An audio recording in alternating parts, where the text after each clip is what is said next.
Markum naik perahu. Assalamualaikum anak-anakku. Bagaimana kabar kalian? Semoga Allah Subhanahu wa taala senantiasa melimpahkan rahmat sehat dan sejahtera di tengah pandemi ini ya. Hari ini Miss akan menyampaikan materi yang sangat bermanfaat, yaitu merancang karya ilmiah.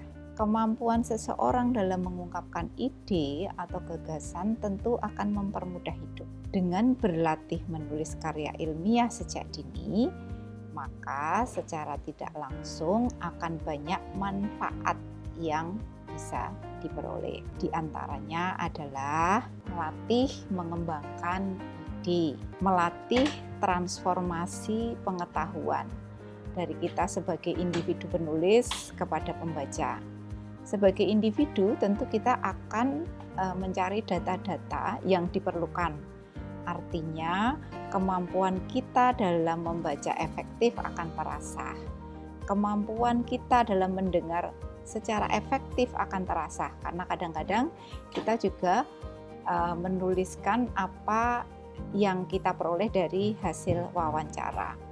Kemudian kepada pembaca, tentunya ini ada hubungannya dengan poin pertama, melatih mengembangkan ide. Jika kita sudah terbiasa menuliskan sebuah karya ilmiah, maka kemungkinan besar pembaca juga akan paham dengan apa yang kita sampaikan. Selanjutnya, melatih pengorganisasian data. Ini jelas ya, ketika kita menulis karya ilmiah tentu kita membutuhkan data-data untuk tulisan kita. Dan dengan berlatih menulis karya ilmiah secara terus-menerus, maka kemampuan kita dalam mengorganisasi data yang kita peroleh dan menyajikan kepada pembaca juga akan bertambah. Selain itu, juga memperluas wawasan. Ini jelas sekali. Ketika kita mau menyampaikan sesuatu kepada orang lain, tentu itu merupakan hasil dari wawasan kita. Dan semakin banyak kita menulis karya ilmiah, maka akan semakin banyak kita membaca, akan semakin banyak wawasan atau informasi yang kita peroleh. Silahkan kalian cari lagi manfaat lain supaya ketika kalian mempelajari materi ini, kalian bisa lebih bersemangat ya. Nah, pada kesempatan kali ini akan ada 4 poin yang akan kalian pelajari untuk mengenal karya ilmiah. Yang pertama, tentu saja kita harus tahu apa yang disebut dengan karya ilmiah atau pengertian karya ilmiah. Kemudian bentuk-bentuknya itu apa saja? Apakah ada bentuk khusus atau semua sama? Ya. Kemudian apakah karya ilmiah itu mempunyai sistematika yang berbeda dengan bentuk lain atau karya lain? Dan setelah kalian tahu pengertian, bentuk dan sistematikanya, maka juga kalian perlu ketahui langkah-langkah apa saja yang harus dilakukan dalam penulisan karya ilmiah. Kita akan mulai di poin yang pertama tentang pengertian karya ilmiah. Apa yang disebut dengan karya ilmiah? Bahwa karya ilmiah adalah karya tulis yang berisi fenomena atau peristiwa yang ditulis berdasarkan kenyataan, bukan fiksi. Nah, untuk membedakan karya ilmiah ini dengan karya yang lain, kita bisa melihat dari ciri-ciri yang ada di dalam karya ilmiah tersebut. Nah, apa saja ciri-cirinya? Yang pertama, karya ilmiah itu harus selalu bersifat objektif. Artinya bahwa hal-hal yang ada di dalam karya ilmiah itu sesuatu yang sifatnya fakta, bukan perasaan, bukan emosi. Dia bisa berupa hasil pengamatan, penelitian, peninjauan, ataupun pengkajian. Selanjutnya, karya ilmiah itu ternyata disusun dengan cara tertentu, menggunakan metode dan sistematika penulisan yang tertentu. Tentu saja baik dan santun ya, pasti. Nah, Yang dimaksud dengan metode dan sistematika tertentu itu bahwa di dalam karya ilmiah itu penulisannya harus menggunakan bahasa baku dengan penulisan yang tepat sesuai dengan yang ada di dalam kaidah bahasa Indonesia. Kemudian idenya harus bisa diungkapkan dengan jelas. Dan tulisan-tulisan yang ada di dalam karya ilmiah itu harus berkesinambungan atau koheren. Secara urut-urutan atau sistematika, maka karya ilmiah itu mempunyai urutan-urutan tertentu yang harus diikuti. Selain itu juga harus dapat dipertanggungjawabkan keilmiahannya. Artinya bahwa dalam pembuatannya itu memiliki dasar keilmuan yang jelas dalam mencari data, dalam menggunakan rujukan-rujukan, kemudian teori-teori yang akan digunakan, semuanya harus jelas. Nah, ini ada 3 poin yang membedakan karya ilmiah dengan yang bukan ilmiah. Kemudian kita lanjutkan pada bentuk-bentuk karya ilmiah. Secara umum akan ada 3 bentuk karya ilmiah. Yang pertama adalah bentuk populer, ya, itu bentuk yang sifatnya manasuka.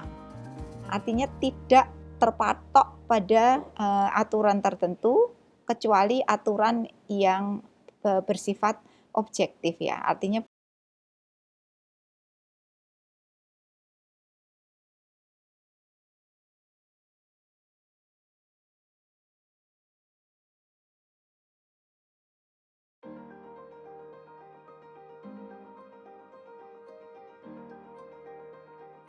bukan sesuatu yang berdasarkan imajinasi.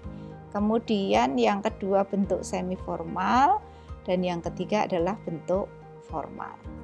Bentuk populer itu bisa ditandai dengan ciri-ciri bahwa topik yang diangkat di dalam bentuk populer itu topik yang akrab atau yang sedang aktual, ya, yang sedang trending. Kemudian yang kedua, ditulis dalam bentuk yang ringkas, kemudian bahasanya juga menggunakan bahasa ragam santai. Bukan berarti di sini menggunakan bahasa yang tidak resmi, ya, tetapi menggunakan bahasa yang mudah dipahami. Nah, harus tetap bersifat objektif, fakta dan bukan fiksi. Dan biasanya bentuk-bentuk populer ini kita temukan di artikel-artikel yang ada di media massa. Kemudian untuk bentuk semi formal itu biasanya kita temui dalam laporan atau makalah. Di bentuk semi formal ini sudah mulai ada sistematika yang tertentu. Makalah atau laporan ini biasanya juga berhubungan dengan dunia akademis, ya. Tetapi akademis yang di laporan atau makalah itu biasanya berhubungan dengan mata pelajaran. Sedangkan untuk bentuk formal itu lebih kepada karya ilmiah untuk tujuan akademis dalam memperoleh gelar. Misalnya saja skripsi untuk memperoleh gelar S1, kemudian tesis untuk memperoleh gelar master S2, kemudian disertasi untuk memperoleh gelar S3 atau doktoral. Kita lanjutkan, ya. Nah, kita akan coba untuk lebih mendalami masing-masing jenis dari bentuk-bentuk populer, semi populer dan formal ini. Oke, jenis-jenisnya apa saja? Ya, ini mungkin sesuatu yang sudah sering kalian dengar, ya, dan Miss Dimar ulang di sini. Yang pertama adalah artikel. Artikel itu adalah karya ilmiah yang sengaja dirancang untuk dimuat dalam jurnal ataupun kumpulan artikel. Kemudian ada makalah. Di dalamnya ada yang khusus, yaitu menyajikan sebuah masalah yang penyelesaiannya itu mengandalkan berbagai macam data yang ada di lapangan. Sifatnya empiris dan objektif. Dan biasanya makalah ini akan dipresentasikan dalam sebuah kegiatan seminar. Kemudian ada juga sebutan paper. Nah, ini sebutan khusus untuk makalah dalam kaitannya dengan pembelajaran. Misalnya di SMA, di sekolah, di perguruan tinggi gitu ya. Kemudian untuk bentuk formalnya ada skripsi, itu karya ilmiah untuk mendapatkan gelar S1. Kemudian ada tesis, itu karya ilmiah untuk mendapatkan gelar S2. Dan disertasi ini adalah karya tulis ilmiah untuk mendapatkan gelar S3. Di disertasi ini biasanya ada temuan penulis yang harus orisinal, hasil dari temuan si penulis itu sendiri. Oke ya. Nah, ini adalah jenis-jenis karya ilmiah yang sering kita temui atau kita dengar ya. Kita lanjutkan pada sistematika penulisan semi formal. Apa saja yang ada di dalamnya? Oke. Yang pertama judul, kemudian yang kedua kata pengantar, yang ketiga daftar isi, kemudian pendahuluan yang di dalamnya berisi latar belakang masalah, permasalahan, rumusan masalah, kajian teori. Kemudian ada pembahasan, kesimpulan dan saran, dan nanti diakhiri dengan daftar pustaka. Sistematika penulisan makalah ini atau yang semi formal ini itu bisa juga dengan menghilangkan bentuk pendeknya, itu dengan menghilangkan nomor 2 dan nomor 3. Tidak perlu dituliskan di situ kata pengantar dan daftar isi. Jadi versi pendeknya nanti itu ada judul, kemudian pendahuluan, kemudian metode, temuan dan pembahasan, kesimpulan rekomendasi, kemudian daftar pustaka. Jadi untuk menulis makalah maupun artikel kalian bisa menggunakan yang versi pendek ini atau yang versi panjang seperti yang disampaikan di sebelumnya. Ya, kemudian sistematika penulisan formal itu urut-urutannya lebih detail daripada yang semi formal. Ada judul, kemudian tim pembimbing penulisan, kemudian ada kata pengantar, abstrak atau intisari, daftar isi, bab pendahuluan, bab telaah kepustakaan, metode penelitian, pembahasan hasil penelitian, simpulan dan rekomendasi, daftar pustaka, lampiran-lampiran, dan riwayat hidup. Masing-masing dari sistematika ini nanti akan Miss Dimar jelaskan lebih detail pada pertemuan selanjutnya ya. Oke, nah kalau kalian sudah tahu tentang definisi atau pengertian dari karya ilmiah, kemudian sudah tahu bentuk-bentuknya dan jenis-jenisnya, juga sudah tahu sistematika, maka yang akan kita lakukan selanjutnya adalah berarti merancang sebuah penulisan karya ilmiah. Langkah-langkah apa saja yang perlu dilakukan? Yang pertama adalah menentukan topik. Biasanya kita menentukan topik dari hal-hal yang sedang aktual atau update, atau juga hal-hal yang merupakan masalah yang ada di sekitar kita. Kemudian langkah selanjutnya adalah membuat kerangka atau outline yang berisi poin-poin penting dari apa yang akan kita sampaikan. Fungsi dari kerangka itu sebagai arahan kita dalam menulis supaya tidak keluar dari jalur, tetapi juga cukup lengkap. Ketika membuat kerangka dan kerangka kita benar, maka kita akan melihat urutan ide yang jelas dan lengkap. Kemudian setelah kita membuat kerangka, kita mulai mengumpulkan bahan-bahan yang diperlukan di dalam penulisan karya ilmiah ini.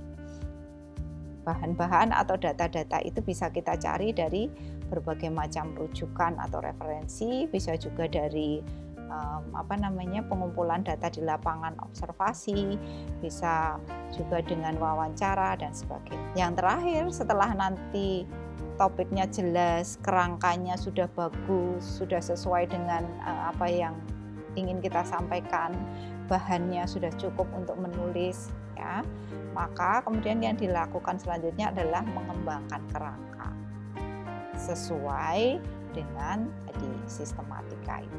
Demikian anak-anakku yang bisa Miss Dimar jelaskan sekilas tentang penulisan atau merancang karya ilmiah pada kesempatan kali ini. Mudah-mudahan penjelasan Miss Dimar gampang untuk dipahami. Dan jika nanti masih ada pertanyaan-pertanyaan, silahkan kalian menghubungi Miss Dimar di Google Classroom atau melalui nomor pribadi Miss Dimar. Tetap semangat, jaga kesehatan. Miss Dimar akhiri dengan alhamdulillahirabbil alamin. Wassalamualaikum warahmatullahi wabarakatuh.